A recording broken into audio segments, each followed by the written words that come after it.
Все, шановні, починаємо. Оксана, ми можемо починати? Так, Федір Васильович, розпочинаємо. Розпочинаємо. Так.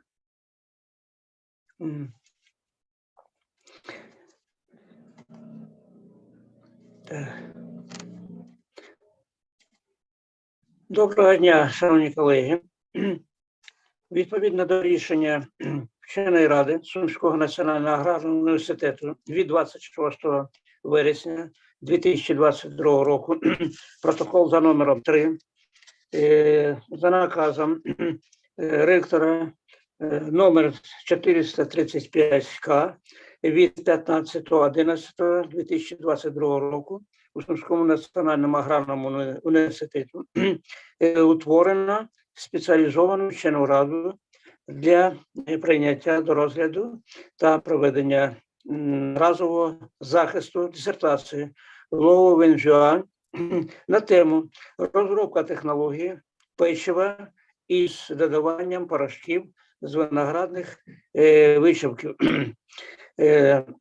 на здобуття ступеню доктора філософії у галузі знань 18, виробництво та технології за спеціальністю 181, харчові технології. Склад ради, голова ради, ваш покорний слуга Перцевий Федір Всеволодович, доктор технічних наук, професор кафедри технології Сумського національного аграрного університету. Рецензенти: Мельник Оксана Юріївна, кандидат технічних наук, доцент, завідувачка кафедри технології харчування, Сумський національний аграрний університет. Самілик Марина Михайлівна, кандидат технічних наук, доцент, завідувачка кафедри технології та безпечності харчових продуктів, Сумський національний аграрний університет. Опоненти: Камбулова Юлія Вікторівна, доктор технічних наук, професор кафедри технологій пекарських і кондитерських виробів, Національний університет харчових технологій. Олійник Світлана Георгіївна, кандидат технічних наук, професор кафедри технології, хлібопродуктів і кондитерських виробів, Державний біотехнологічний університет.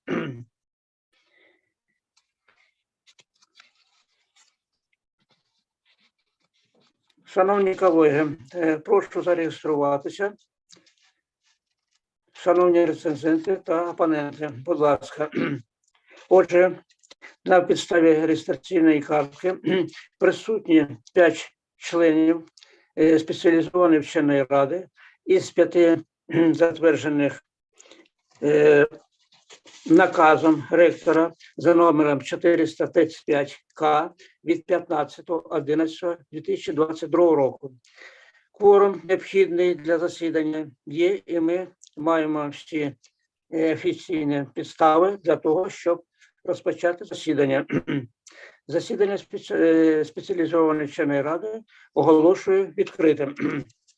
Сьогодні на порядку денному захист дисертації на здобуття ступеня доктора філософії, аспірантки кафедри технології та безпечності харчових продуктів Сумського національного аграрного університету Лоу-Венжуан на тему розробка технології печива із додаванням порошків з виноградних вичавків за спеціальністю 181 харчові технології. Роботу виконано у Сумському національному аграрному університеті. Науковий керівник, кандидат технічних наук, професор Гревцева Наталія Вячеславівна. До спеціалізованої вченої ради надійшли такі документи: заява щодо проведення атестації здобувача, копія першої сторінки паспорта громадянина Китайської Народної Республіки, копія диплома магістра, витяг з наказу про зарахування до аспірантури, засвідчений у встановленому порядку, академічна довідка про виконання відповідної освітньої наукової програми. Висновок наукового керівника, кандидата технічних наук, професора Грецевої Наталії Вячеславівни. Висновок про наукову новизну, теоретичне та практичне значення результатів дисертації. Дисертація в друкованому та електронному виглядах. Відбитки копій наукових публікацій, врахованих за темою дисертації, засвідчені у встановленому порядку. Усі документи відповідають встановленим вимогам. Дисертація до захисту подається вперше.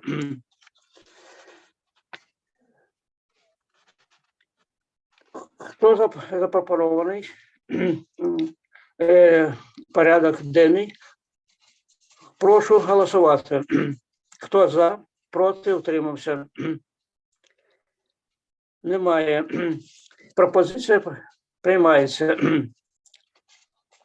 Дозвольте зачитати біографічні дані аспіранта. Голову Вінзянь в 1989 року народження, громадянка Китайської Народної Республіки, освіта вища. У 2012 році отримала ступінь бакалавра за спеціальністю харчова наука та інженерія у Хананському інституті науки і технології Сіньцзянь, провінція Хенань, Китай. А у 2015 році ступінь магістра за спеціальністю харчові науки у науково-технологічному університеті Шенсі, Сіань, провінція Шенсі, Китай. Аспірантуру закінчила у 2022 році Сумський національний аграрний університет, Міністерство освіти і науки України, місто Суми. Дисертацію виконана у Сумському національному аграрному університеті, Міністерство освіти і науки України, місто Суми. Тема дисертації затверджена на засіданні вченої ради Сумського національного аграрного університету. Протокол номер 7 від 26 грудня 2018 року. Юань завершила виконання освітньо-наукової програми у 2022 році, 23 вересня 2022 року. Відбулася публічна презентація дисертаційного дослідження на кафедрі технології та безпечності харчової продукції за спеціальністю 181 харчові технології, та дисертацію було рекомендовано до розгляду та захисту у разовій спеціалізованій вченій раді.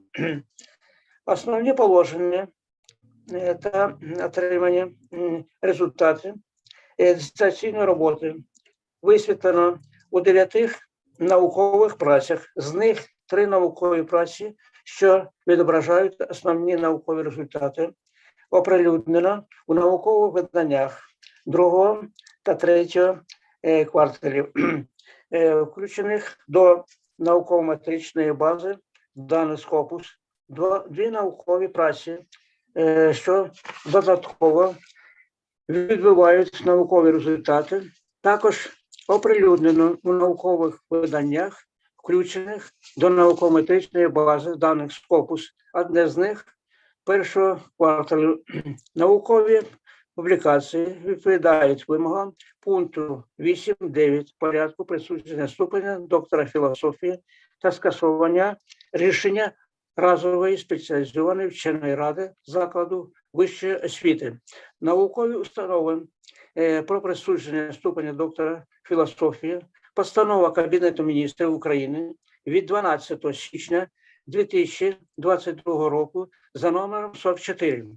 Дисертація відповідає вимогам на наказу МОН України за номером 40 від 12.01.2017 року про затвердження вимог до оформлення дисертації та порядку присудження ступеня доктора філософії та скасування рішення разової спеціалізованої вченої ради, закладу вищої освіти, наукової установи про присудження ступеня доктора філософії.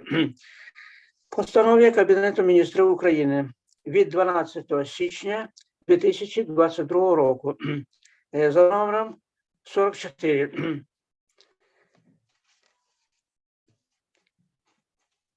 Шановні колеги, чи є питання у членів спеціалізованої вченої ради? Немає. Немає. І здобувачем погоджено, що захід дисертаційної дисертації буде проводитися англійською мовою. Для викладу основних результатів дослідження слово надається аспірантці Лоу Вінзянь. Будь ласка, здобувач. Слухаємо вас.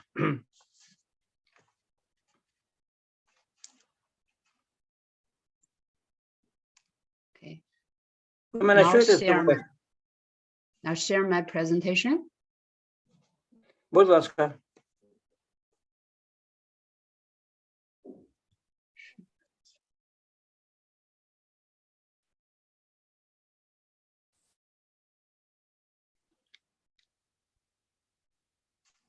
Okay.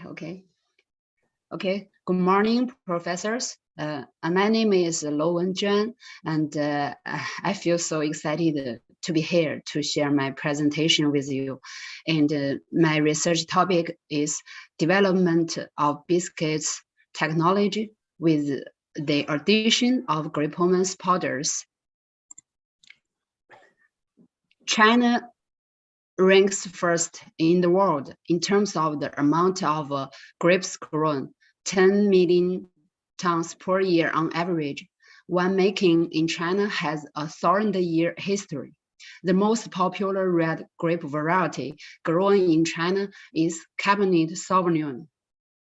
Approximately 20% of processed grapes remain at wineries every year as a secondary product of winemaking. Grape pommes.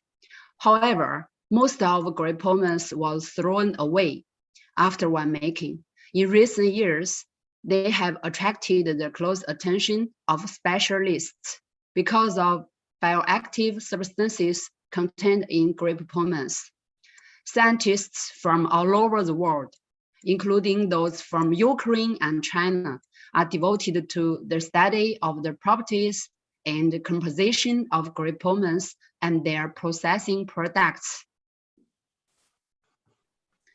In our study, Cabernet Sauvignon variety, which grown in northeast of China, Hebei province, Huailai city, was chosen after squeezing by a laboratory scale extruder and subsequently washed with water for 4 to 5 times. For grape skins and grape seeds, they were manually gathered, then were placed outside and dehydrated to around 65%, and then transferred to an air-dry oven at 50 degrees for 80 hours. The dried grape pommes, grape skins, and grape seeds were crushed by a laboratory-scale pulverizer and then screened together the powders with diameters less than 120 mesh. Cookies are one of the most popular products in both Ukraine and China. Traditionally, it contains a lot of fat and carbohydrates and is poor in biologically active substances. By making fortified biscuits with grape pommes, which make cookies rich in dietary fiber, polyphenol compounds, major and trace elements, vitamins, as well as extend the shelf life of this fat-containing product due to the addition of substances with antioxidant properties. Considering the above comments, the purpose of this work was dedicated to scientific rationale and development of technologies for biscuits incorporated with grape skin or grape seed powders.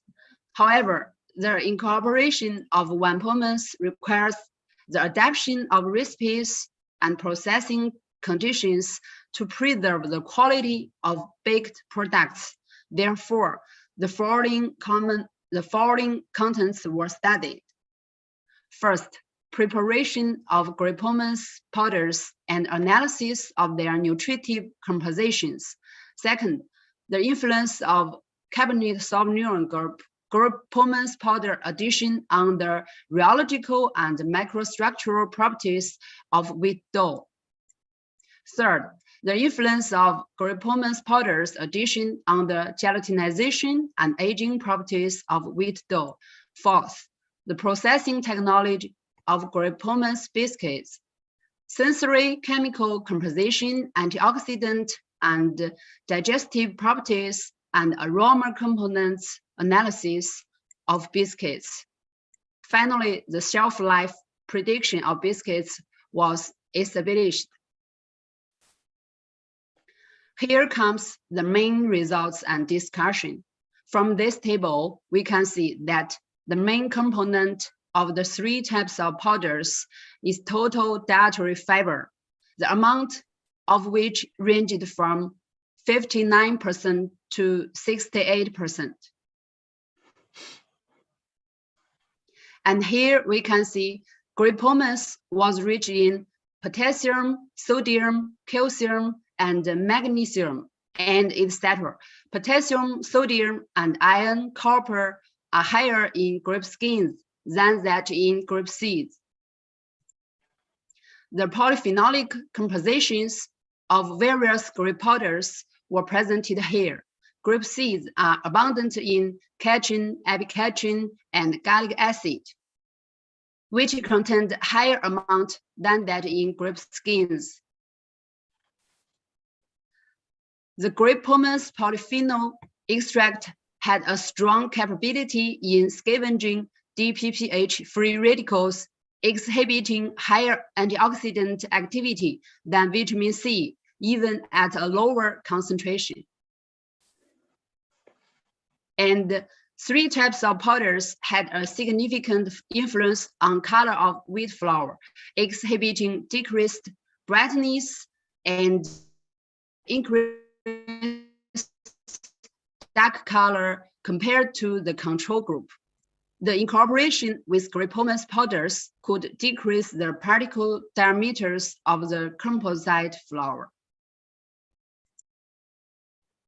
The results of effect of different particle sizes of wheat flour incorporated with grape powders on MaxoLab parameters were showed here. Tokyo C2 represents protein weakening degree. Higher C2 values represent stronger gluten, and it decreased with the decrease of particle size.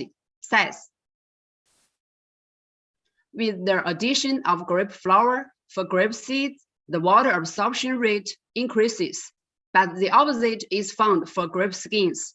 Within a certain range of addition, grape flour prolongs dough development time and dough stability, while Tokyo C1 minus C2 decreases. This shows that grape flour can improve the strength of the dough, making the dough more resistant to stirring. The dough development time and the dough stability of dough both showed an increasing trend when the addition amount of grip-pomace powder is low, which was related to the improvement of gluten strength and dough resistance to stirring. The longer the dough development time, the stability time indicates the stronger of gluten. Here we can see in all cases, both the storage modulus and loss modulus showed an increasing trend with increased frequency from 1 to 10 Hz. The storage modulus values of all samples were higher than that of loss modulus, indicating that the elastic properties of the doughs dominated their viscous properties, and all values of loss tangent were determined less than 1, indicating a typical dynamic rheological profile of weak gel with pronounced elastic properties. However, storage modulus and loss modulus had a downward trend with the increasing grapeseed of grape pomace addition.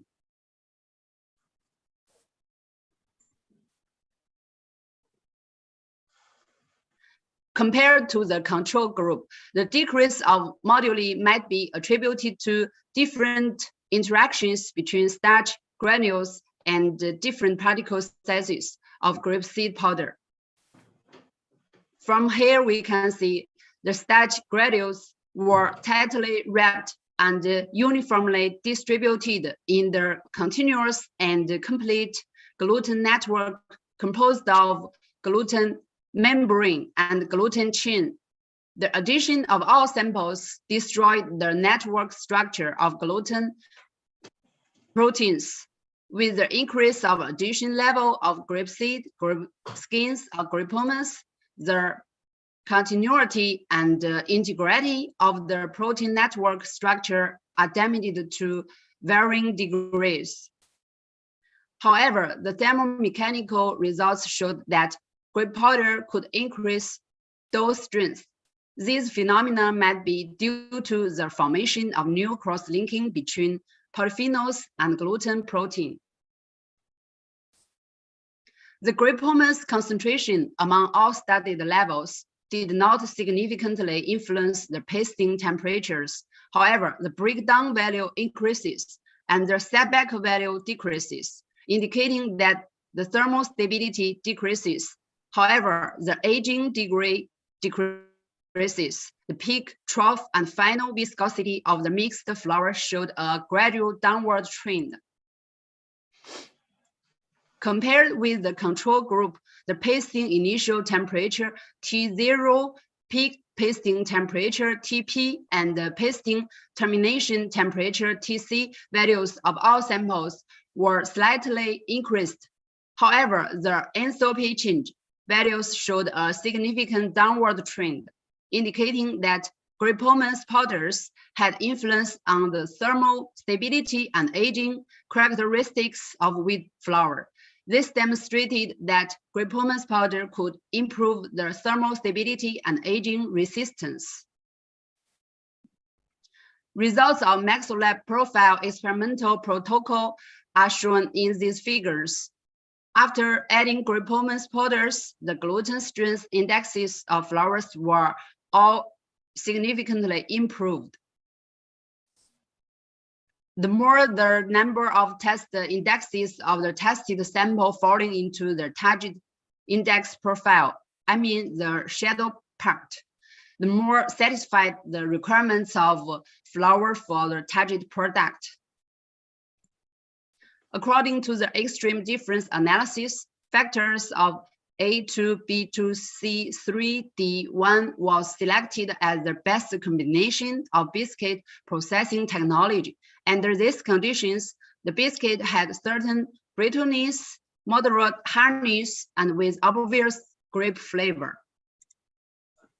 Here we can see that carbohydrates are the main component of all biscuits. Compared with the control, the addition of grape seed or grape skin significantly increased the contents of polyphenols and total dietary fiber in cookies. These figures showed that biscuits incorporated with grape powders exhibited higher antioxidant activities than that of the control. With respect to appearance and texture, no significant difference on acceptability of biscuits was observed when grape pomace powder addition was less than 12.5%. Based on the researches and obtained data, we have optimized the recipe, determined that an optimal dosage of grape powders is 15% grape seed powder, 5% grape skin powder, and 10% grape pomace powder. Through single factor experiment and optimization experiment, the addition of amount of other auxiliary material was further determined, and thus developed the recipes and technology of biscuits. With the increase of grape pomace powder's addition, the hardness, fracturability, and chewiness of biscuits all increased compared to that of the control group. This figure showed the rapidly, slowly, and resistant starch contents in cookies made with grape pomace powder. In all cases, the resistant starch content ranged between 73% and 77%, which is the main component of biscuit starch. From here, we can see that adding grape pomace powder had insignificant impact on hydrolysis rate, and also no significant difference was observed in the samples of the digestion rate of biscuits. This is the chromatography obtained from the determination of aroma components of grape rescue powder and biscuit by gas chromatography mass spectrometry. The analysis of biscuit aroma components suggested that when the addition level is 10%, biscuit delivered mixed flavor featuring bitter almond flavor, banana flavor, herb flavor, toasty, and nutty. Influence of storage temperature on peroxide value of biscuit at the same storage time. The peroxide value of grape pomace biscuits increased with the temperature. Taking the logarithm of the measured value of peroxide value at the y-axis and the storage time at the x-axis, draw a curve. Through linear fitting, the B value is obtained according to the equation, that is, the food oxidation rate constant.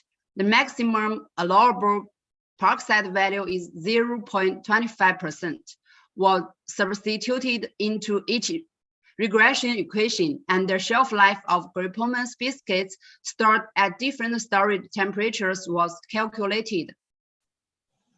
And here is the list of publications on the topic of my dissertation. 5 articles in total, 1 in Ukraine, 4 in other countries, and all of them were recorded by Scopes. And these are my conference papers. And that's all. Thank you all for your attention. Thank you.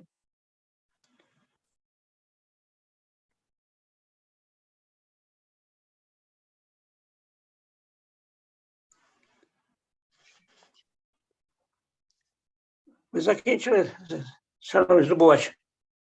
Так, закінчила вона.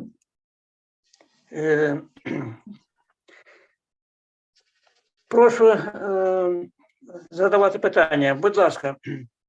Оксана Юріївна, будь ласка. Добре, дякую. Hello. Oh, I have some question for you. Have you investigated the feasibility of using other secondary products of grape processing? And if so, which ones?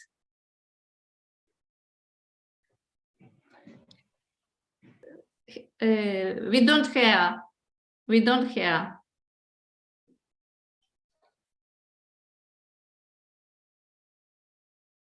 Будь ласка, здобувач. Okay. Okay, thank you. It is known about the use of other grape products in confectionery technologies. For example, grape pomace pastes or dried grape ridges. But the object of our research were powders from seeds, skins, and pomace. So we did not work with other grape products. Powders are better preserved and more technologically advanced than pastes. That's all. Thank you. Okay, I understand. The next question. How can you explain the extended shelf life of cookies with added grape pomace? Extended shelf life? Yes. Okay, I got it. Lipid oxidation is one of the major concerns in food quality deterioration, including biscuits that contain fat. The most common lipid oxidation is auto-oxidation, meaning the unsaturated fatty acids generate free radicals chain and proceed through 3 steps: initiation, propagation and termination. The oxidative process may be catalyzed by light, heat, enzymes, metals, metalloproteins, and etc. Grape hormones contains polyphenols having useful bioactive components. The major polyphenolic compounds found in grape waste are isocyanidins, catechins, glycosides of flavonols, and polyphenolic acids. Polyphenolic compounds exhibit antioxidant activities by inactivating lipid-free radicals or preventing decomposition of hydroperoxides into free radicals. Previous study has shown that the antioxidant activity of one grape hormones is comparable to BHT due to abundant polyphenolic substances. Therefore, by slowing down lipid oxidation in biscuits, polyphenols increase the shelf life of biscuits. That's all. Thank you. Okay, I understand. And the next question. How did the addition of new raw materials affect the cost of developed cookies?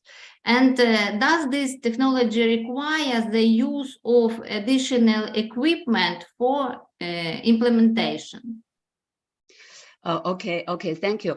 And generally speaking, the equipment used in biscuit processing technology in my study includes one automatic oil water feeding machine, one feeding machine, one conveyor belt, one toughness machine, two automatic raw protein molding machines, one peeling machine, one centrifugal fuel injector, one metal foreign material detector, and etc. Compared with the processing of crisp cookies, the cost on materials is much lower, and the new raw materials added will not increase any cost. That's all. Thank you. Okay, thank you. I have no more question. You answer well. Thank you. Можливо, хтось наступний буде задавати запитання. У мене запитань більше немає. Оксана Ігорівна, ви задоволені? Да, я задоволена. Вичерпна відповідь. Дякую. Thank you, Lou. Дякую.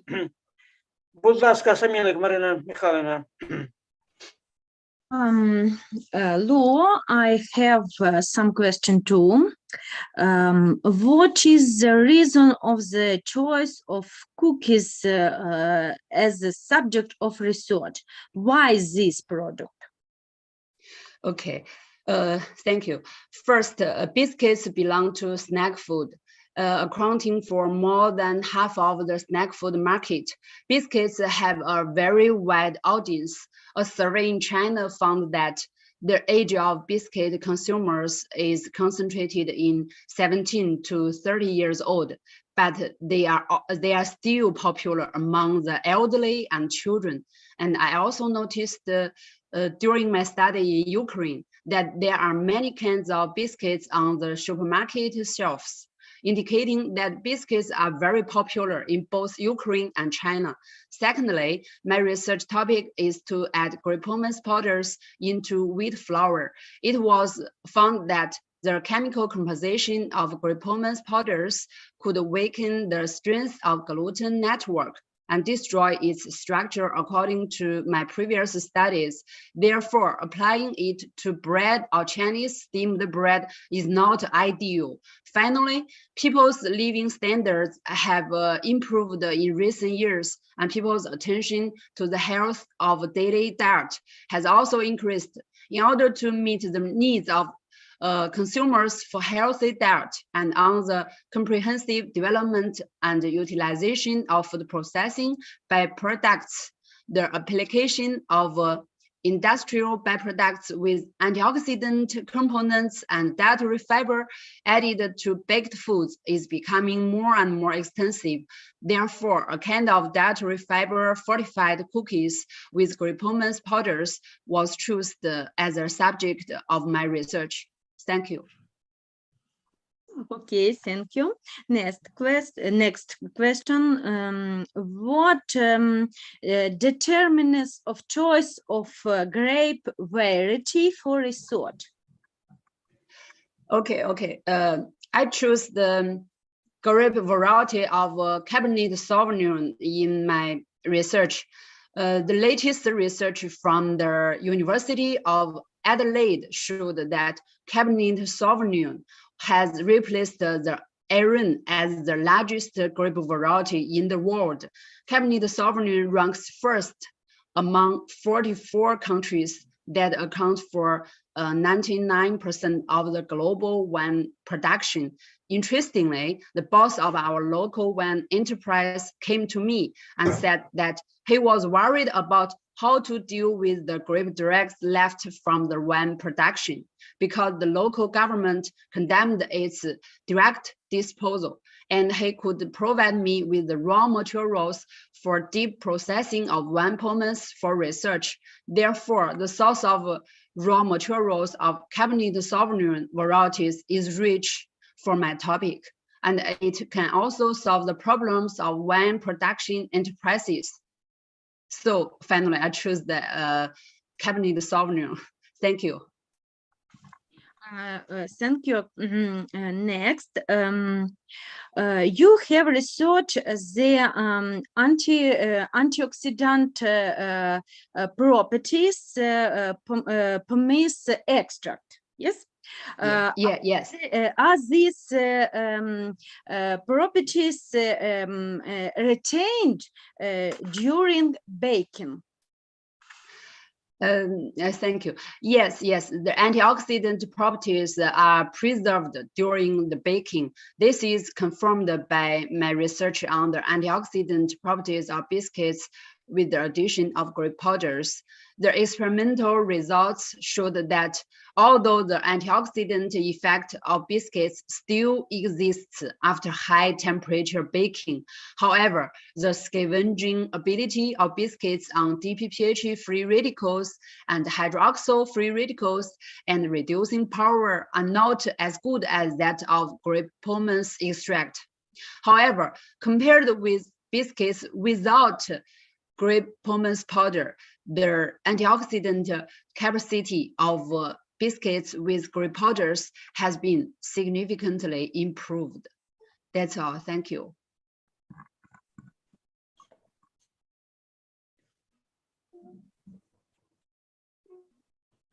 Okay, Марія Михайлівна, thank you. задоволені? Thank you. Так, дуже вичерпна відповідь. Thank you, Lo. Thank you. Дякую. Так, шановна, пожалуй, Юлія Вікторівна Кампулова. Дякую, Федор Васильович. Lo, I liked your dissertations, thesis as a whole, as well as your report. I have a few questions. First of all, I would like to clarify what grape pomace powders you used for research, traditional or defeated? Thank you. Okay. I got your questions. I used the powders of natural condition and in my research, because the flour products made by grape powders and natural condition taste better. As for the defected powder, I only decrease the grape dregs when determining their content of fat and dietary fiber. Oh, that's all. Thank you. Thank you for your answer. One more question. How did you determine the maximum temperature of gelatinization of starch and the temperature of the end of the gelatinization? Okay, I got your question. The determination of starch gelatinization temperature is determined by a fast viscosity analyzer, short for RVA. RVA is an instrument controlled by a microprocessor. which can apply variable temperature and shear force to the sample and can continuously detect the viscosity of the sample. The viscosity change of starch in water due to heating and cooling generally presents a gelatinization curve with the same characteristics. At the beginning of the test, the viscosity value is low because the temperature is lower than the gelatinization temperature of starch. When the temperature is higher than the gelatinization temperature, the starch particles begin to swell. And the effect of shear force, these swelling starch particles extrude each other and show an increase in viscosity. The temperature at which the viscosity begins to increase is the gelatinization temperature.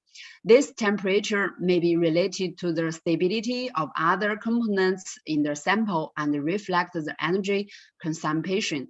With the increase of temperature, the starch granules will break and more amylose will escape into the solution. The peak viscosity occurs at the equilibrium point between the increase of viscosity and the decrease of viscosity. The temperature at which the peak viscosity occurs is called the peak temperature.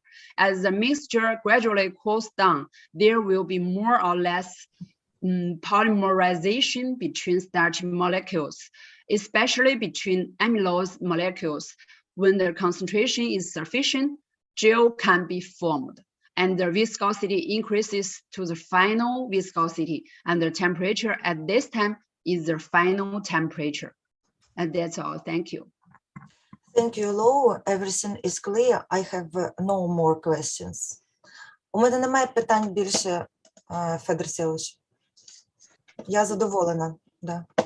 Задоволення. Дякую, шановна Світлана Георгіївна. Дякую, Федоре Всеволодовичу. Lou, I have some questions to you. Thank you. First one is the results of the determination of aroma components as well as sensory evaluation show the influence of the grapes powders on biscuits taste and aroma. However, according to the results of organoleptic properties of biscuits, the smell and taste does not change with the addition of the powders. How can it be explained?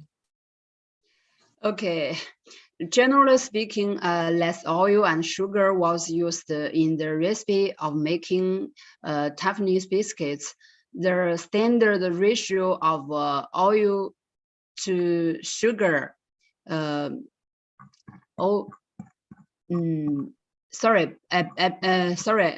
you mean the results of determination of aroma components? Yeah. Okay.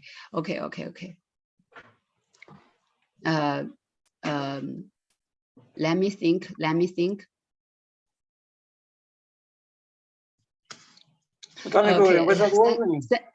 No, thank you for bringing out such a question.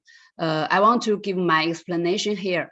Compared with the control group, the biscuits with grape powder have been proved to have a special flavor.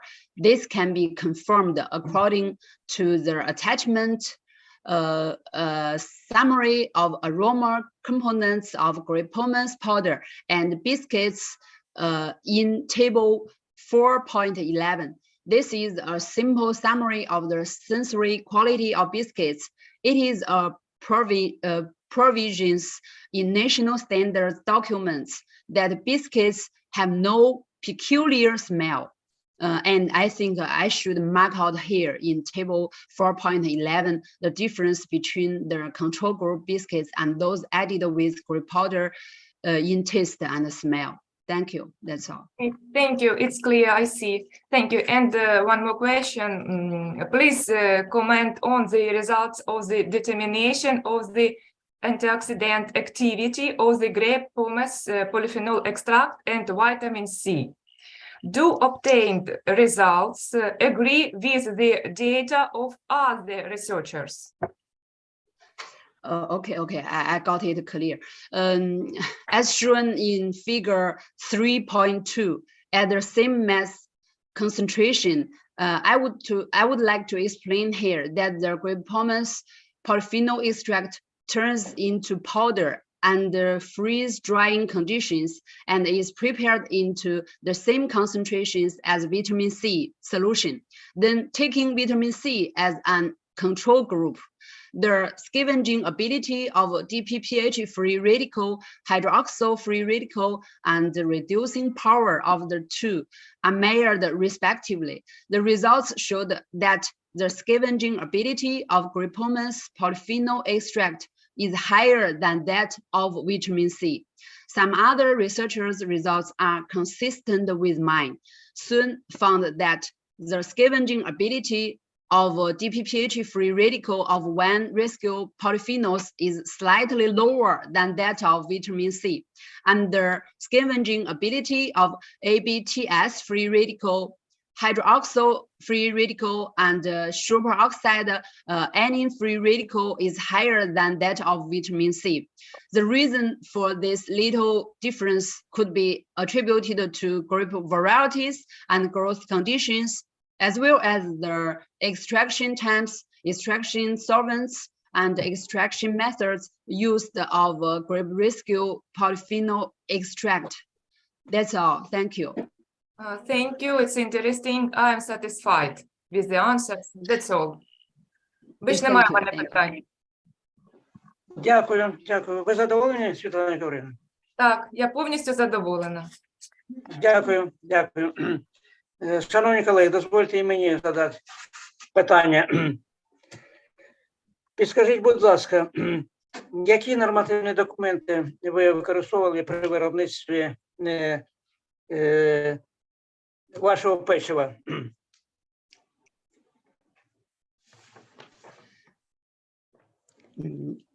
Could you repeat your question? Наталя Вячеславівна, допоможіть, будь ласка.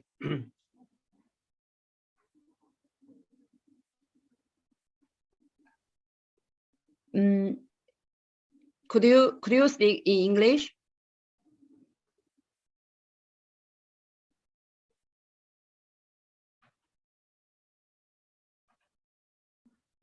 Наталя Вячеславівна, вас не чути. Звук.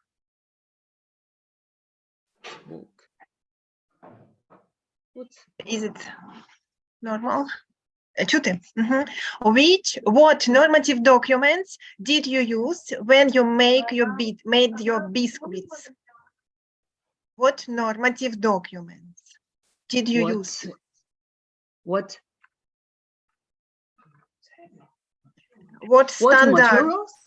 standards on biscuits? Okay. I use the standards of Chinese standards and also by Ukraine standards. Китайські та українські стандарти, Федір Всеволодович. На печиво. Дякую. І ще одне питання. Чим обґрунтовано використання порошка? Цього порошка? Використання цього порошка. Їх багато порошків. Багато порошків. Why did you use your powders? Not other powders, only Svetlana Georgievna, помогите. You mean only grape powders, no other powders? Yes. Your These grape powders. These grape powders, not other grape powders. Why did you use your powders? Not other. Okay. Not other fruit, you mean? Not other grapes powders. Not other grapes. Why? Cabernet Sauvignon. Дякую. Okay, because the Cabernet Sauvignon is widely grown in China, and also all over the world. It is widely cultivated. and a local enterprise came to me, asked me to solve the problem of direct disposal. So I think use this kind of grip not only solve the problem of the local enterprises, but also supply me with the rich resources of grape potters. Thank you. Федір Всеволодович, Каберне Савіньйон – це найрозповсюдніша культура, яка найбільш розповсюджена у Китаї і найбільш доступна і має багатий склад. Дякую. Дякую. Thank you. Будь ласка, рецензент. Самілик Марія Михайловна.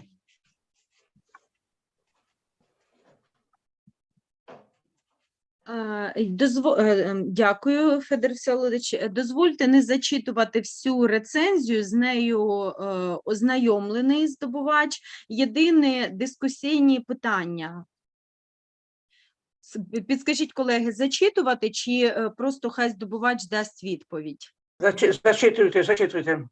Зачитую, тоді зачитую. Дякую. Робота є змістовною та науково обґрунтованою, проте деякі аспекти потребують уточнення. А саме, запропоновано при переробці похідних продуктів переробки винограду використовувати кондуктивний метод сушіння. Проте цей метод не є енергоефективним, доцільно було б розглянути режими зневоднення сировини з використанням інших більш рентабельних методів сушіння. Я, мабуть, зачитаю одразу всі зауваження, а потім... Будь ласка. Всі дослідження проведено на основі китайської сировини, зрозуміло, обставини такі були. Доцільно було б дослідити хімічний та поліфенольний склад порошків із вичавків, і кісточок та шкірок винограду того ж сорту, але вирощеного в Україні, і порівняти отримані результати, враховуючи різні кліматичні умови, ґрунт і тому подібне. Наступне. Метою роботи передбачено розробку технологій печива із використанням порошків із продуктів переробки винограду. Проте такі технології вже існують, і в самому огляді літератури здобувач про це говорить, конкретно там в посиланні номер 56. Варто обґрунтувати, чим все-таки в чому відмінність запропонованої технології від існуючих технологій збагачень печива рослинними порошками. Наступне. Всі показники якості печива, органолептичні, фізико-хімічні, мікробіологічні, узгоджуються із вимогами китайських нормативних документів. ЛО відповіла, що вона користувалася і українськими, але б доцільно було, якби було порівняння цих показників, тому що деякі відмінності все-таки в цих стандартах є. Наступне. В таблиці 4.8 серед факторів ортогонального експерименту вказано дозування цукру. Проте в аналізі результатів експерименту стверджувалося, що в рецептурі використовувався не цукор, а цукрова пудра. Варто змінити назву, просто фактор, можливо, це просто помилка, фактор в таблиці, оскільки цукор і цукрова пудра – це зовсім різні продукти. Ну і останнє, доцільно обґрунтувати вибір температурних параметрів, чому саме такі, які досліджувалися, але частково вже було задано це питання і ЛО відповіла. Будь ласка. Марія Михайловна, до вас питання можна? Так. Скажіть, будь ласка, чим обґрунтовано використання цього порошку, який приведений? До мене питання? Так. Я не зрозуміла питання, Федір Селович. Ну, Я зачитала ті зауваження, які були виявлені під час рецензування дисертаційної роботи. Заздалегідь ці зауваження були надіслані, оприлюднені на сайті, і прошу зараз Луо дати коментарі щодо моїх зауважень. Дякую. Дякую. Ви задоволені? Okay. Я ще не почула відповіді. Будь ласка, будь ласка. Luo, please answer my question. Okay. This is the review. I think I can answer 3 of them.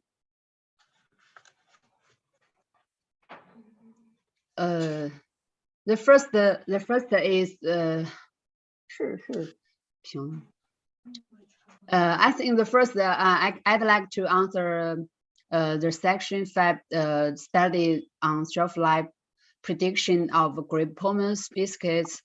In the studies, I used the storage degrees is 37, 47, and 57 degrees. And the reason why I choose to measure the storage life of cookies at these temperatures is that I use the accelerated test here. Accelerated test means to accelerate the failure of the tested product by strengthening their test conditions without changing the failure mechanism of the product, so as to obtain necessary information in a short time to evaluate the reliability or life index of the product under normal conditions. So through accelerated test, the failure cause of the product can be quickly identified, quickly evaluate the reliability index of the product. In the accelerated test, the acceleration factor should be used alone or in combination, mainly including higher frequency powder cycle, higher vibration level, high humidity, more severe temperature cycle, higher temperature, and etc. Therefore, here I use the higher storage temperature in my research. And the second I'd like to answer is our research was conducted on basis of Chinese raw material. And here I'd like to explain there are published studies of the chemical and the polyphenolic composition of powders from pommes, Cabernet Sauvignon grapes grown in Ukraine. We compared them with the quality indicators of our powders. There are differences in the content of protein, minerals, dietary fiber, polyphenols, but in the thesis, we did not give these comparison results. And the last, I'd like to answer in the section development of technology of biscuits in table 4.1 and 4.2. And here I'd like to explain that the texture analyzer for food is a kind of testing equipment that uses mechanical methods to measure the physical properties of food. It mainly measures the hardness, fracturability, adhesiveness, springiness, chewiness, and gumminess of food. It is highly consistent with human tactile sensory perception and is not affected by personal factors. Hardness refers to the maximum force value at the first compression. So the unit is the unit of force, such as gram, kilogram, or Newton. Fracturability, fracture does not necessarily occur during compression. If fracture occurs during the first compression, the obvious peak appears in the curve, which is defined as fracturability. If there is only one peak value, it is defined as hardness without fracturability. So the unit is also the unit of force. Often the fracturability value has a positive relationship with the hardness. Trueness is the energy required to a semi-solid sample into a stable state when swallowing. Its unit is also the unit of force. That's all. Thank you. Марія Михайловна, ви задоволені? Yes. Так, я задоволена. Дякую, Марія Михайловна.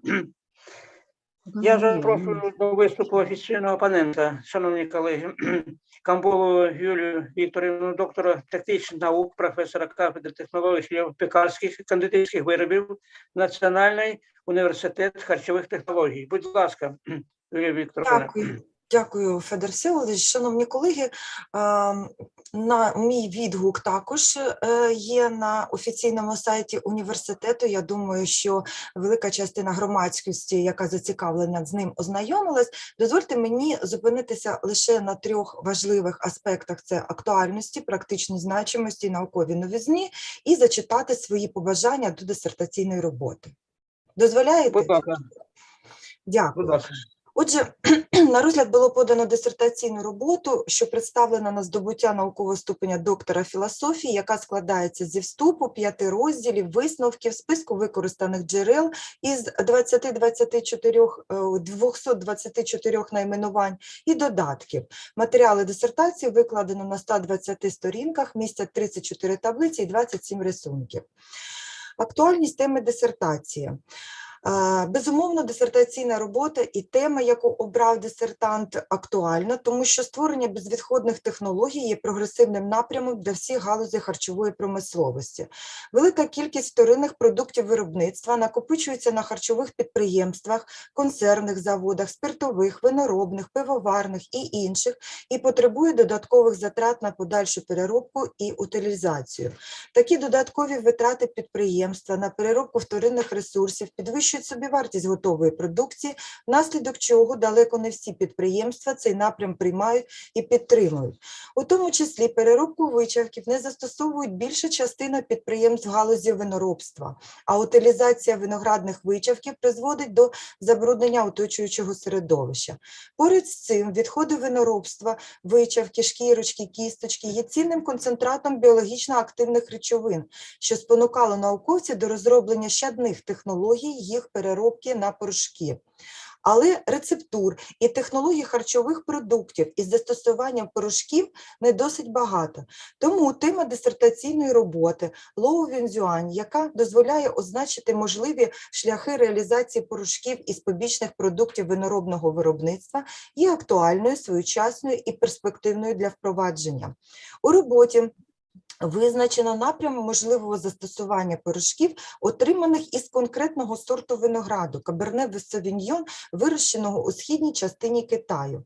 Автором запропоновано додавання такої сировини до борошняних кондитерських виробів, зокрема печива, з метою збагачення хімічного складу продукції та збільшення строків його зберігання.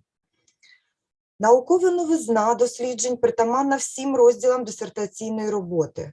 Наукова новизна одержаних результатів полягає в тому, що на основі теоретичних та експериментальних досліджень доведено ефективність застосування виноградних порошків з вичавків, з кісточок та шкірочок винограду сорту Каберне Савіньйон, вирощеного у східній частині Китаю, в технології печива з метою забезпечення високих його органолептичних показників якості, підвищеного вмісту біологічно активних речовин, а саме поліфенольних сполук, харчових волокон, мінеральних речовин, вітамінів, а також для продовження термінів зберігання печива.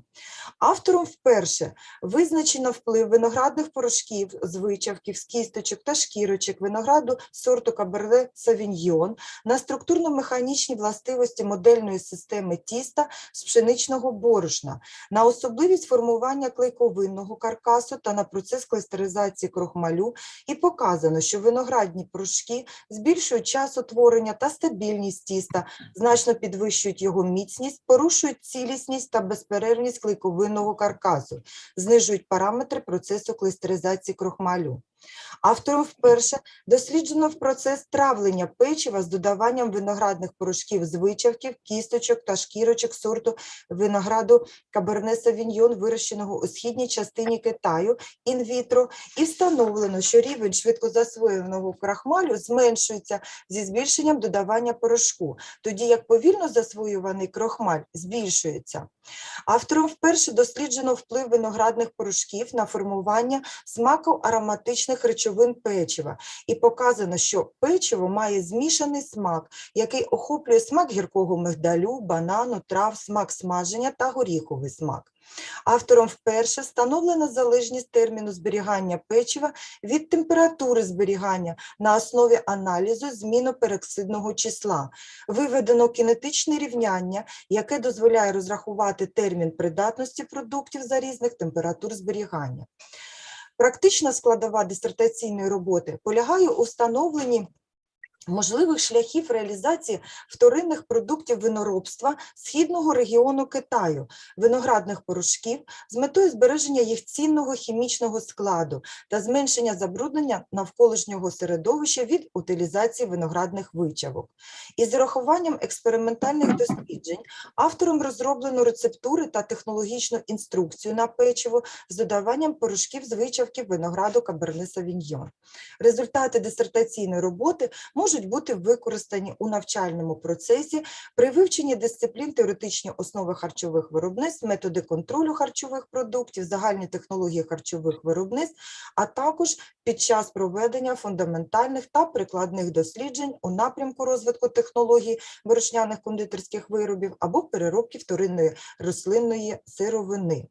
Опубліковані праці за темою дисертації достатньою мірою відображають та підтверджують проведені дослідження. Дисертаційна робота, написана англійською мовою, має змістовну цілісність, послідовність і завершеність. Текстове посилання матеріалу відповідає стилю науково-дослідної літератури. Поряд з цим до дисертаційної роботи є побажання. Перше, у літературному огляді бажано було б надати стислі висновки після кожного підрозділу, щоб зрозуміти, про що піде мова у подальшому.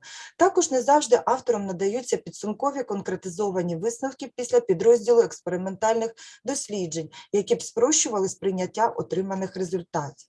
Друге, у розділі 3 визначення хімічного складу порошків з виноградних вичавків та їх вплив на властивості пшеничного тіста потребує уточнення, які виноградні порошки використано для досліджень, звичайні чи знежирені. Дякуємо Лоу, вона сьогодні озвучила відповідь на це питання.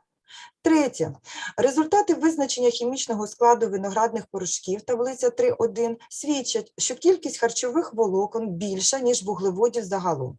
Бажано було б надати пояснення, які складові можуть бути в харчових волокнах, окрім вуглеводів. Четверте. Чому дослідження щодо антиоксидантної активності поліфенолів зроблено на зразках порошків з виноградних вичавків, а не окремо? Цікаво, чи будуть володіти такою ж антиоксидантною активністю поліфеноли порошку з кісточок, порошку з шкірочки, оскільки їх хімічний склад дещо різниця, як зазначено в таблицях 3.4, 3.3. П'яте. Таблиця 3.6 гранулометричний склад борошна з додаванням виноградних порошків. Яка мета досліджень щодо гранулометричного складу борошняних сумішей? Адже оптимальне додавання порошків не встановлено. Чому тут представлені дослідження з 10% додавання порошків, а не з 15, 20, 25? Логічним було б показати гранулометричний склад безпосередньо порошків з метою подальшого прогнозування і пояснення їх впливу на гранулометричний склад борошна пшеничного. Більш того, якщо середній діаметр фракцій при визначених довжинах хвилях зменшується, то потребує пояснення, які тоді фракції за діаметром збільшуються кількісно. Шосте. Викликає дискусію пояснення автора щодо погіршення стійкості тіста, що пов'язано із збільшенням клейковинного каркасу, наданого при описанні результатів таблиці 3.7. Сьоме.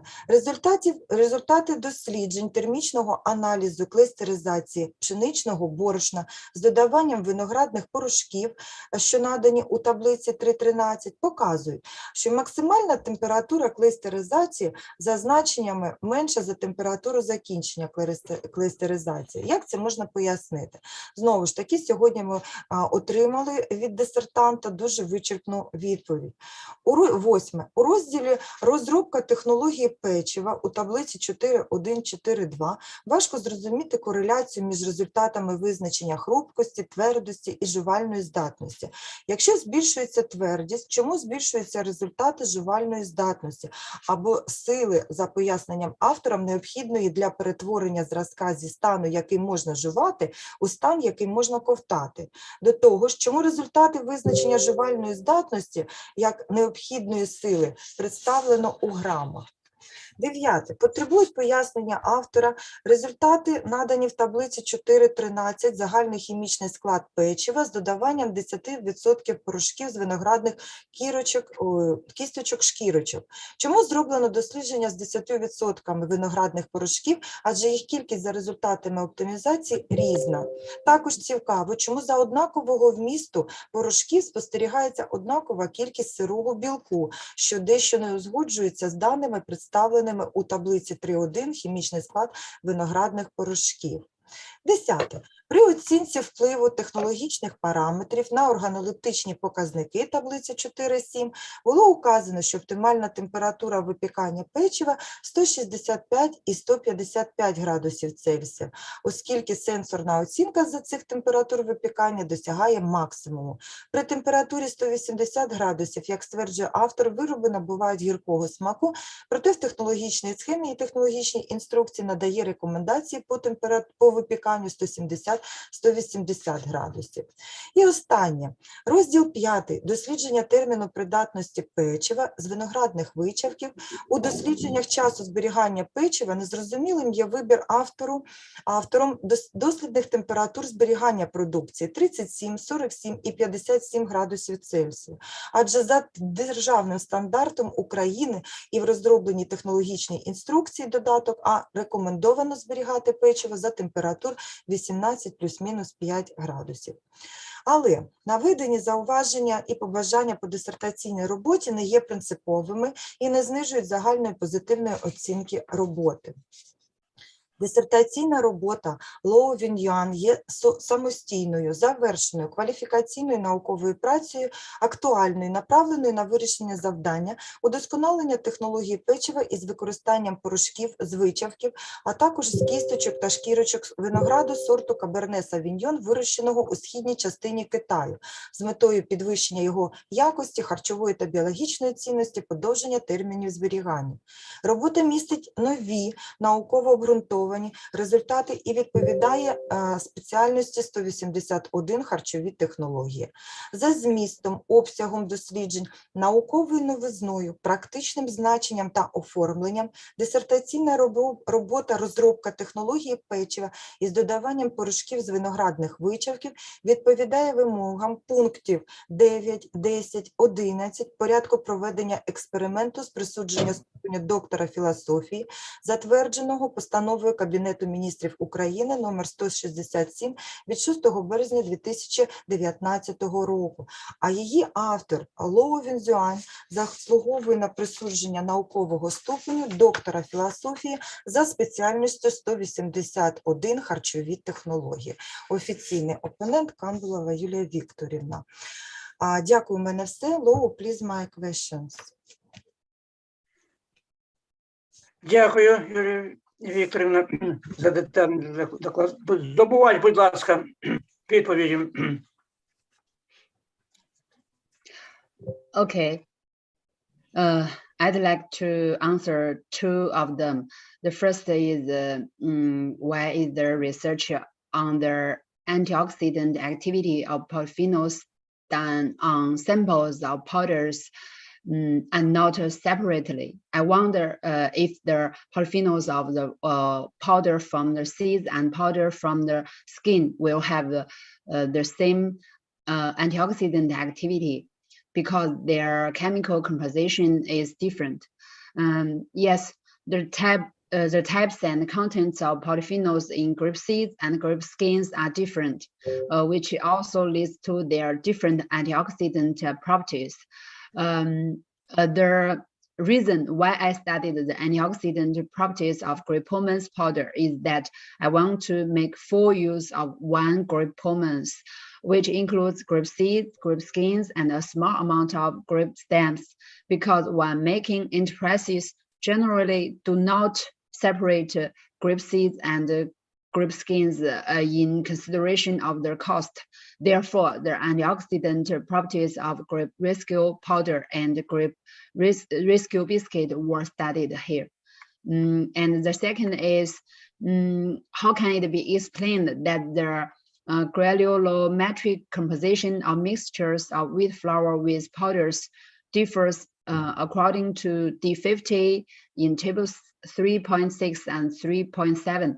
The purpose of the research on the granulometric composition of flour mixtures is to study the influence of the size and distribution of the flour and the grape rescue powder mixture on the rheological properties of dough, because many other scholars' studies have shown that there is a certain relationship between the two. Here, I only show the particle size of the flour mixture with 10% grape rescue powder addition in the paper, because the final product is grape pomace powder fortified biscuit. If the amount of grape powders added is less than 5%, it cannot be regarded as a fortified product.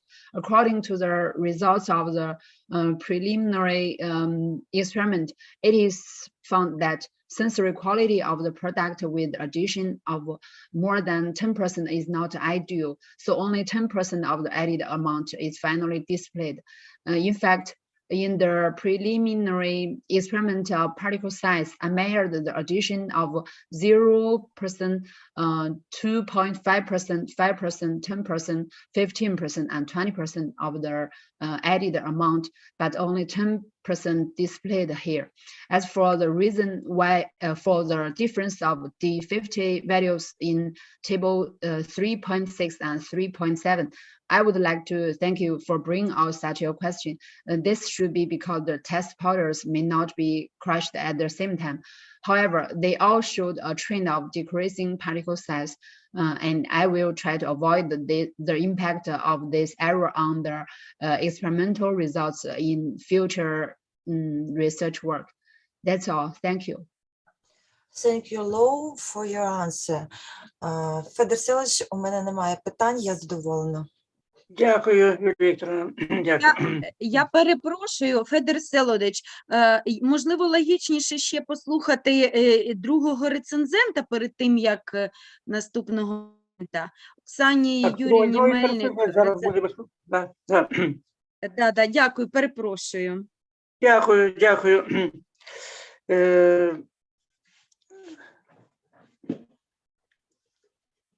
Я запрошую офіційного опонента Алінік Світлану Георгіївну, кандидата технічних наук, професора кафедри технологій хлібопродуктів і кондитерських виробів, Державний біотехнологічний університет. Будь ласка, Світлана Георгіївна. Дякую, шановний Федоре Всеволодовичу.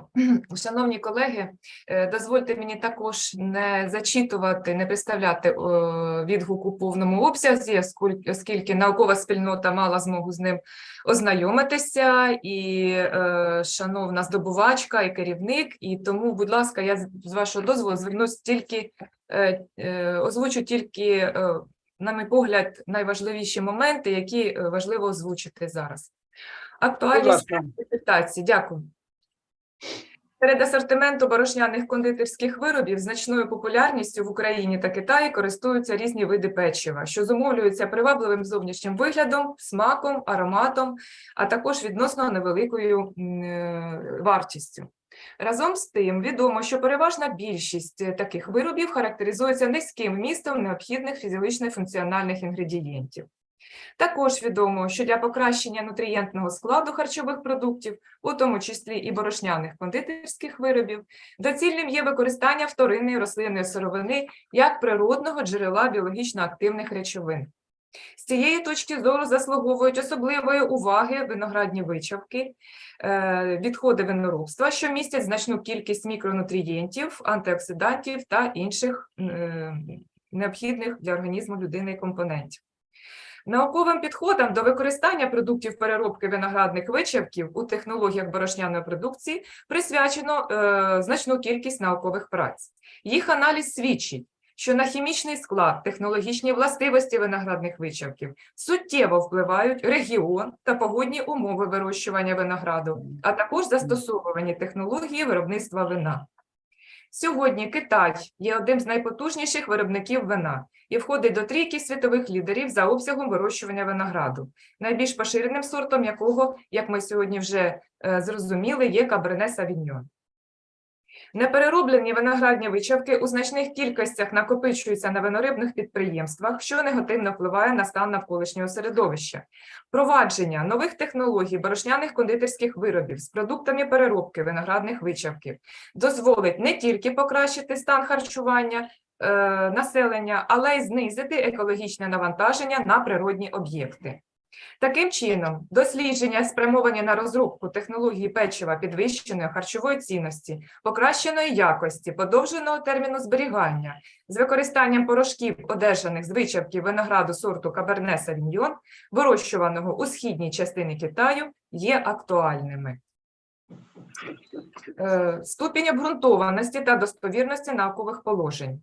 Здобувачкою чітко визначено мету і завдання дисертаційної роботи. Логічно побудовано план експериментальних робіт. У роботі сформульовано аргументовані висновки і положення, а також рекомендації, які ґрунтуються на результатах аналітичного огляду 224 літературних джерел, а також значного обсягу експериментальних досліджень, виконаних із застосуванням математичних методів планування експерименту, обробки експериментальних даних, сучасних біохімічних, фізичних, хімічних та інших методів досліджень і засобів вимірювання. Слід зазначити, що більшість методик, які використані у роботі, є стандартизованими на міжнародному рівні. Логіка викладення наукових положень, висновків на кожному етапі досліджень та загальних висновків відповідає поставленій меті і завданням досліджень.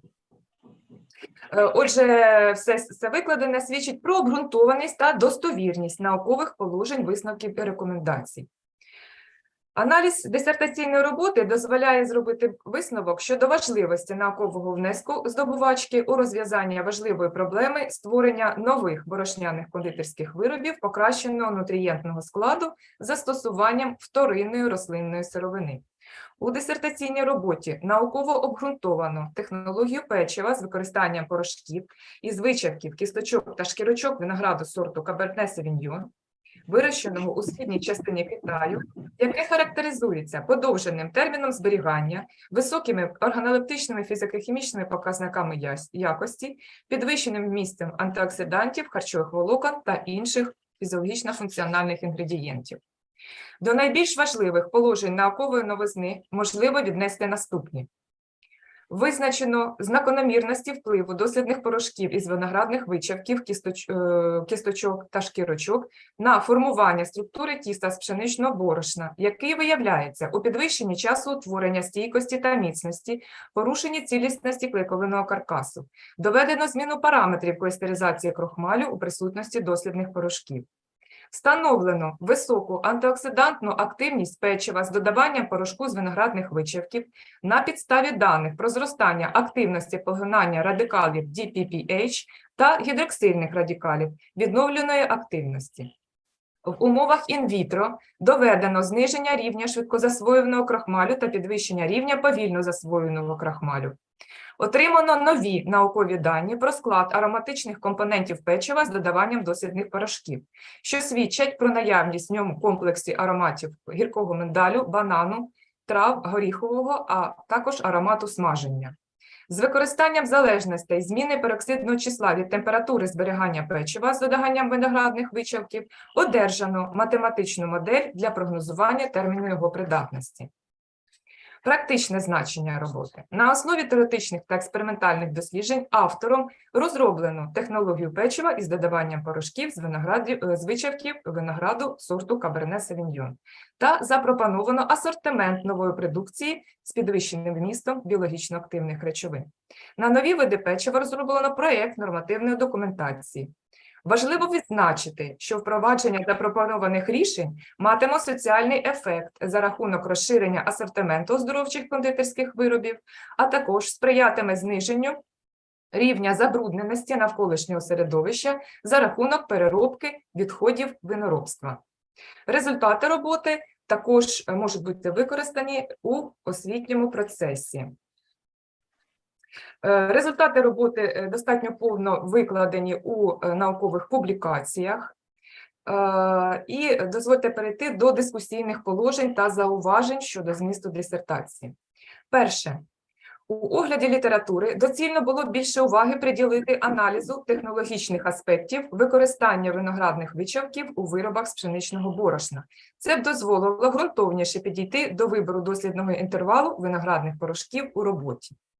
Друге, незрозуміло, з якою метою на рисунку 2.1 разом з фотографіями дослідних порошків наведено також і фотографії знежирених виноградних порошків, які у дисертаційній роботі не досліджувались. Ну, на це питання ми вже знаємо відповідь. Третє питання. У розділі на рисунку 3.1 розділу 3 наведено хроматограми поліфенольного складу виноградних порошків, проте отримані результати у роботі не прокоментовані. Незрозуміло, чому у цьому ж розділі проаналізовано кількісний склад поліфенольних сполук тільки порошків з виноградних кісточок та шкірочок, тоді як аналогічні дані для виноградних вичавків відсутні. Четверте питання. Чому під час досліджень впливу виноградних порошків на гранулометричний склад борошна застосовувалось тільки дозування 10%, оскільки дослідний інтервал значно ширший, і зміна кількості порошків у суміші з пшеничним борошном буде впливати на середній розмір частот. Ми тут з Юлією Вікторівною в унісон. Нам обом було незрозуміло, чому так. За даними таблиці 3.7, вплив виноградних порошків на реологічні параметри тіста, за додавання 10% порошку з виноградних кісточок та шкірочок, стабільність тіста знижується відносно контрольного зразка. А за даними іншої таблиці 3.8, вплив виноградних порошків на термомеханічні властивості білка, цей показник навпаки підвищується. Чим це можна пояснити? Шосте питання. У розділі 4 результати експериментальних досліджень показників якості та хімічного складу печива з різними виноградними порошками викладені непослідовно, що ускладнює їх сприйняття. Далі, згідно з даними, знову ж таки, перекликаємося з першим опонентом в цьому питанні. Згідно з даними, наведеними у пункті 4.4, найвищі сенсорні характеристики печива досягаються у разі випікання за температури 165 та 155 градусів протягом 11 хвилин, а за температури 180 градусів вироби мають гіркий смак. Разом з тим, у технологічній схемі та проєкті технологічної інструкції на виготовлення печива вказано температуру випікання саме 170-180 градусів Цельсія. Чим це зумовлено? І останнє, у серії досліджень зміни перекисного числа у печиві з порошком з виноградних вичавків протягом зберігання відсутній контрольний зразок, що не дозволяє повною мірою оцінити вплив порошку на окислювані процеси. Проте викладені зауваження не є принциповими і не знижують загальної позитивної оцінки роботи. Дисертаційна робота Лу Вензюань є самостійною, завершеною, кваліфікаційною науковою працею, виконана на високому науково-методичному рівні, містить цінні науково обґрунтовані та практичні результати, що в сукупності розв'язують комплексне наукове завдання – розробку технології печива підвищеної харчової цінності з додаванням порошків з виноградних вичавків. За актуальністю, змістом, науковою новизною та практичною значимістю одержаних результатів, ступенем обґрунтованості та достовірності наукових положень, висновків і рекомендацій, повнотою їх викладення в опублікованих працях, дисертаційна робота відповідає спеціальності 181 харчові технології та вимогам пунктів 9, 11, 10, 11 та 12 порядку проведення експерименту з присудження ступеня доктора філософії. а її авторка Ловен Зіянь заслуговує на присудження наукового ступеня доктора філософії за спеціальністю 181 харчові технології в галузі знань 18, виноробство та технології. У мене все. Дякую. Дякую, шановна Світлана Георгіївна, дякую. Здобувач, будь ласка, відповідь.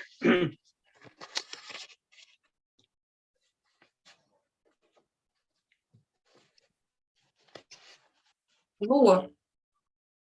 Чуєте мене, здобувач? Could you translate? Could you speak English? Yes.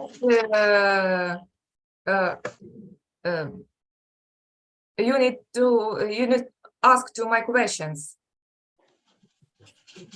Answer two questions. Yeah, my questions. I have questions to you in my report. Natalia.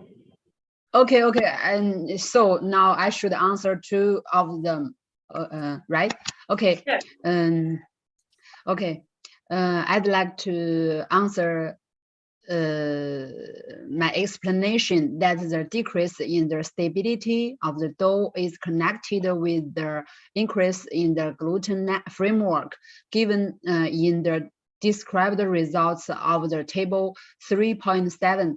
This caused a discussion, and the increase of dough development time can be explained by the addition of gluten-free flour, which affects the quality of gluten. The negative correlation effect of grain size on stability time indicates that the increase of gluten network is due to the fact that the composite dough with smaller grain size can maintain longer machining time during bread making, because tanning can interact with gluten through disulfide bond to increase composition. This is my explanation below table 3.7. In general, the increase of gluten strength is a result of the balance between polyphenol content, type, and the dilution effect of gluten, and the increase of gluten strength will improve the stability time of dough to some extent. And the last question is, I'd like to answer, can water absorption capacity be attributed to thermomechanical properties of protein? And the data in table 3.8 are measured by the mixing texture. All the parameters shown in the table, such as dough stability, dough formation time, gluten weakening degree, gluten weakening value, reflect the relevant changes and properties of protein in the dough. In order to distinguish from the parameters that also reflect the properties of starch measured by the mixing tester, here as shown in the table 3.9. Table 3.8 is called as the thermomechanical properties of protein.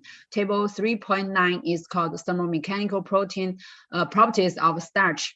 The change of water absorption is not only related to protein, but also to starch particles and other substances. Here, I do not show the water absorption separately, but combine it with the thermomechanical properties of protein.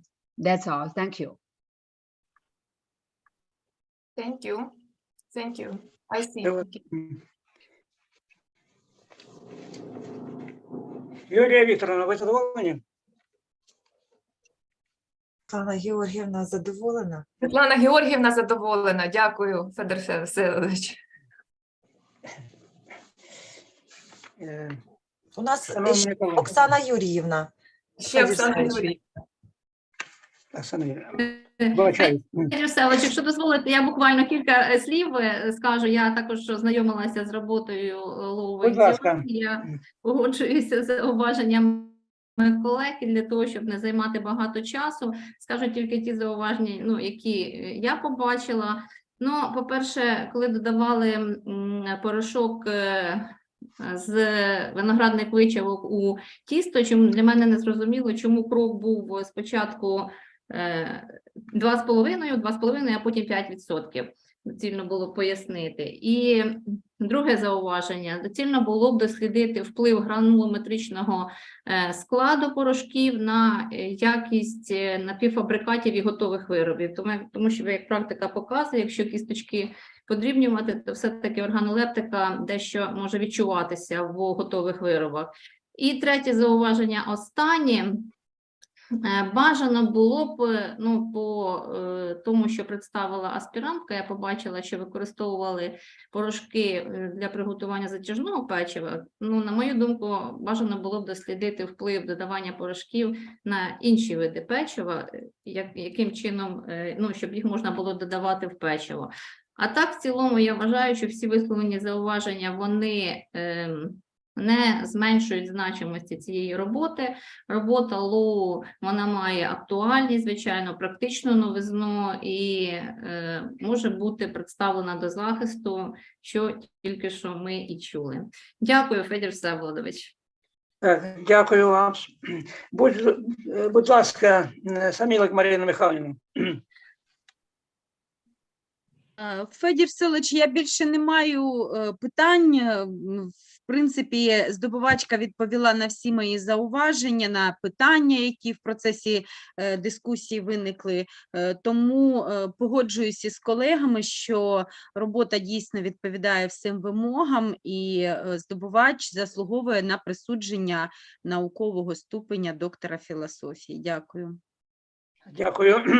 Будь ласка, Олійник Світлана Георгіївна. Розумію, що ми так перейшли до обговорення, так? Так. Так, дякую за можливість виступити ще раз. Я хочу підтримати роботу і хочу сказати, що тематика, яка піднята у дослідженнях в цій роботі, і тема, вона актуальна, і незважаючи на те, що дійсно дослідженням, вивченням властивостей вичавків і окремо, і розділені на субстанції, тобто там і шкірочки, так, і насіння, так, або просто вичавків, цих досліджень, вони є дійсно, тому що тема дуже актуальна.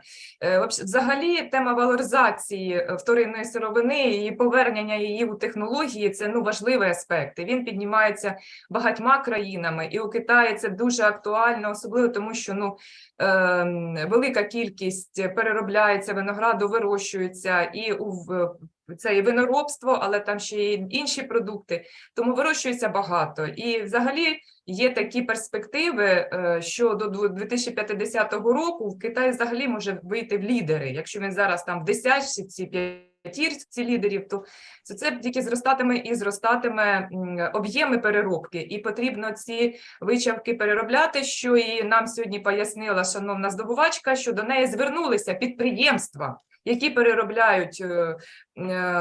виробляють вино, виноробні підприємства, і попросили наукової підтримки, наукової допомоги, що робити з тією великою кількістю вторинної сировини, яка накопичується. І тому, мабуть, це і спонукало нашу здобувачку взагалі взяти таку тематику, дуже цікаво. Мені сподобалося, що в роботі використано велику кількість сучасних методик і велику кількість сучасного обладнання, яке дозволяє не сумніватися в тому, що отримані дані є валідними. Мені сподобалося, як здобувачка сьогодні відповідала на питання, наскільки вона є сформованим науковцем і володіє тематикою, і видно, що це її дуже цікавить. І єдине, що я не спитала, але я так розумію, що буде продовження роботи цієї, оскільки питання значно дуже актуальне і на сучасний час не втрачає свою актуальність і буде актуально ще довго. Я вважаю, що робота виконана на високому рівні, вона відповідає спеціальності, аспірантка, здобувачка відповідає рівню науковця ступеня доктор філософії, і я буду підтримувати і голосувати за присудження їй наукового ступеня. Дякую. Дякую. Федір Васильович, 2 слова можна і мені? Будь ласка. Дякую. На сьогоднішній день, шановні колеги, дійсно, як ви вже і сказали, питання безвідходних технологій дуже гостро постає перед всім світом і перед харчовою промисловістю має великі перспективи. Я також вважаю, що дисертант обрав актуальну тему для досліджень, прекрасно справився із завданнями, які постали перед ним, отримав цікаві наукові результати і показав, що саме головне, що повністю володіє матеріалом. Дисертаційна робота має практичне значення, вона є закінченою науковою працею і на сьогоднішній день заслуговує підтримки. Можна сказати два слова Лоу?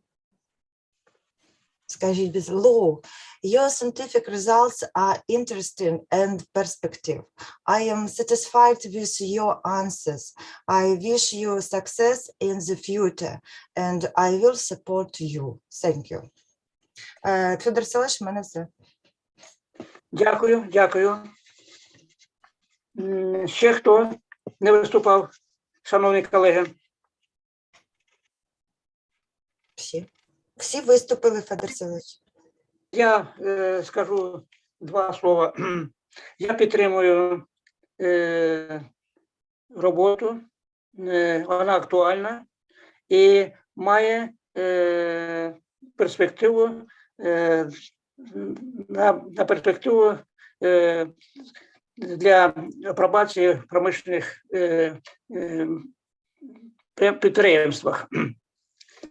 Дякую. Шановні колеги, мені проєкт рішення зачитувати чи ні? Воно підготовлено. Шановні колеги, ви мене чуєте? Так, Я думаю, треба зачитати проект зачитуйте, Федір рішення. Всеволодович, Треба зачитуйте. зачитати.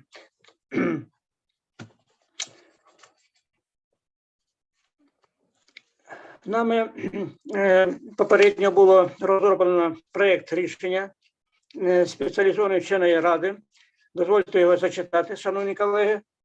Спеціалізована вчена рада Сумського національного аграрного університету Міністерства освіти і науки України, місто Суми, прийняла рішення про присудження ступеня доктора філософії з галузі знань 18, виробництва та технології на підставі прилюдного захисту дисертації, розробка технології печива із додаванням порошків з виноградних вичавків. За спеціальністю 181 харчові технології.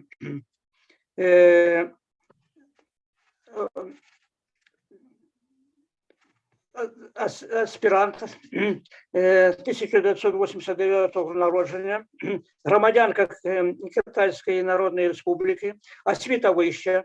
У 2012 році отримала ступінь бакалавра за спеціальністю харчова наука і інженерія у Хананському інституті науки і технології, провінція Хенань, Китай. А у 2015 році ступінь магістра за спеціальністю харчової науки у науково-технологічному університеті Шенсі, Сіань, провінція Шенсі, Китай. Аспірантуру закінчила у 2022 році Сумський національний аграрний університет Міністерства освіти і науки України, місто Суми. Дисертацію виконано у Сумському національному аграрному університеті Міністерства освіти і науки України, місто Суми. Науковий керівник Гревцева Наталія Вячеславівна, кандидат технічних наук, професор кафедри міжнародної електронної комерції та готельно-ресторанної справи Харківського національного університету імені Каразіна. Здобувач має 9 наукових публікацій за темою дисертації, з них 9 наукових праці, що відображають основні наукові результати, оприлюднено у наукових виданнях 2 та 3 кварталів, включених до науково-метричних баз даних Scopus-2, наукові праці, що додаткового відбивають наукові результати. Також оприлюднено у наукових виданнях, включених до науково-метричної бази даних Scopus. Одне з них першого кварталу. Шановні колеги, переходимо до процесу відкритого голосування. Прошу членів спеціалізованої вченої ради проголосувати і озвучити рішення щодо присудження Ловенцю ступеня доктора філософії зі спеціальності 181 харчові технології. Будь ласка, Мельник Оксана Юрівна, Самілик Марина Михайловна, Камбусова Юлія Вікторовна, Аліник Світлана Георгіївна і ваш покорний слуга Перцевой Федір Всеволодович. Проти? Хто за? Немає. Всі за. Всі за. Хто Всі Я за? за. Да, я Всі за. за. Здобувач заслуговує присвоєння звання доктор філософії. Так, заслуговую. Заслуговує. Так, чи є зауваження щодо рішення спеціальної ради? Побажання, шановні колеги? Немає. Можу тільки побажання привітати шановну здобувачку. Dear Luo, we congratulate our congratulation for successful defense of your thesis. Слово надається здобувачу. Здобувач, будь ласка.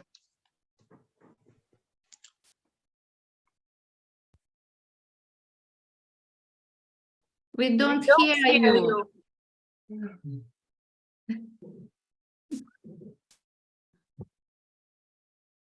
Здобувач, будь ласка. We don't hear you. We don't hear you. Hello. Ой. Так, надо... Sorry. По And, регламенту треба, так. Будь ласка. Sir, looking back for the past 4.5 years in Department of Technology at Sumi National Agrarian University is an adventure of exploring, learning, development, and self-accomplishment, along with sometimes struggle, but mostly joyful. I would like to dedicate my sincere thanks to my major advisor, Dr. Grabstava Natalia. I truly appreciate you all for being my committee members and always give my useful suggestions about my dissertation. Thank you all. Дякую. Шановні колеги, давайте ми ще раз поздоровимо нашого здобувача. Будь ласка.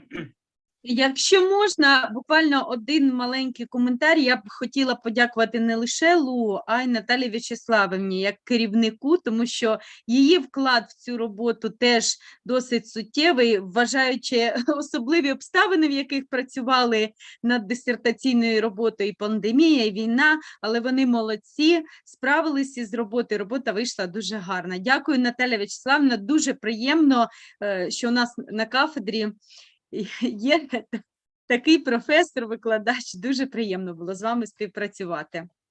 Є хто желає сказати, шановні колеги? Всі бажають. Дякую, мені дуже приємно. Мені теж також сьогодні було приємно і дякуємо дисертанту і Наталії В'ячеславівні за те, що ви нас сьогодні запросили. От, від душі бажаємо вам продовження і щоб ці здобутки, які ви сьогодні захистили, вони вам знадобилися в подальшому, щоб у вас було світле майбутнє, щоб і воно розповсюджилось і на нашу країну, щоб у нас також було світле майбутнє, слава Богу. Поки ми з вами тут сидимо, у нас тривога, і у нас вже збили 2 безпілотники, розумієте? Тобто я сиджу і радію, що наконець-то ми сьогодні вже якісь маємо певні позитивні результати. Тому вам всім бажаю здоров'я перш за все. Всіх обнімаю, всіх рада була бачити. Я дуже рада, що сьогодні завершилась на такій позитивній ноті і що ми сьогодні це змогли зробити. Я вас всіх вітаю, обнімаю. Я також хочу... Будь ласка. Я також хочу привітати такий чудовий колектив і тандем, який склався, тому що наскільки складно було працювати, знає тільки Наталія В'ячеславівна, так? Дійсно. Я хочу всіх привітати, всіх, з ким я знайома, всіх просто дуже рада бачити, дуже приємно познайомитися з новими колегами. І хочу побажати нам всім миру, і хочу побажати нам, дійсно, як Юлія Вікторівна, з вами абсолютно погоджуюсь, краще не скажеш, світлого майбутнього, мирного майбутнього, найкращого для нас усіх, для нашої країни. А наші шановні здобувачці, безумовно, світлого шляху і на науковому шляху її взагалі. Успіхів. Дякую, дякую, шановні колеги. Прекрасну співпрацю. Будь ласка, тоді дозвольте мені сказати велике спасибо всім і пожелати здравия духовного, телесного, мира в сім'ї, мира на роботі, мира в стране і на земному шарі. Дякуємо вам. Дякую. Дякуємо, Федір Всеволодович. Thank you so much. Thank you. Хотіла б також подякувати всім колегам, здобувачу, керівнику, шановним колегам-опонентам за таку приємну роботу, за таку відповідальну, за такі ретельні зауваження і проведену роботу. Тому, бажаємо саме головне миру нам всім, здоров'я, а все решта, я думаю, буде, і ми зможемо це все досягти і зробити. Hello, we congratulate you on your successful defense. Thank you so much. Thank you. Дякуємо. Ще хто? Всі? Ну, мабуть, я хочу сказати, в мене переповнюють емоції, почуття. Ми так довго чекали на цю подію. Я безмежно вдячна всім колегам, які зараз прийняли участь і зараз, і тоді у підготовці нашої дисертації у попередньому слуханні. Дякую за високу оцінку, за ретельний аналіз. Дуже дякую за зауваження. Вони допомагають йти далі і розуміти, куди потрібно, в якому напрямі потрібно розвиватися. Ми дуже вдячні за це і будемо працювати далі. І бажаю всім процвітання, наукових успіхів і, безумовно, миру у нашій країні і на нашій планеті. Дуже дякую. Дякую. Ще хто? Нема. Є? Нема. Ні. На цьому засідання спеціалізованої вченої ради вважаємо закритими. Дякую за працю, шановні колеги. До побачення. До побачення. До побачення всім.